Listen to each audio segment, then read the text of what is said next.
Question 16. A 1 by 2 by 3 block is placed on an 8 by 8 board as shown, with the 1 by 2 face, which is an X at the bottom. It is rolled over an edge without slipping onto the 1 by 3 face, Y, which means this box is turned onto its face, so it comes down here. Then it's onto the 2 by 3 face, Z. Then onto X, Y, Z, again in that order. How many different squares on the board has the block occupied altogether, including the starting positions? So the starting position is 2. Then what it does is it falls this way, so it covers those two. Then it covers these 3 next.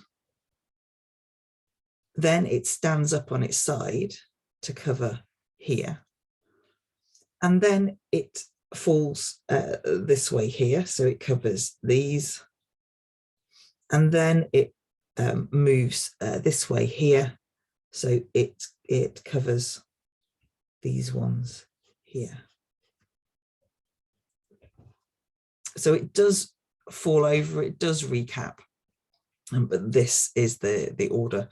If you need more information on this, please have a look at the solutions.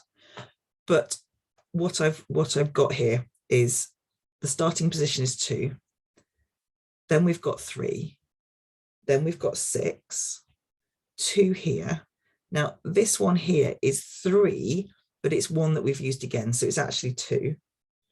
Then when we knock it over, it's 6, but it's 2 that we've used again. So let me just draw it out. As I say, the solution on the solution sheet might help you. So this has an overlap of 1. This one is 4. It's 6, but it has an overlap of 2. So this is 3 subtract 1. This is 6 subtract 2. And altogether that equals 19. But as I say, see solution on sheet.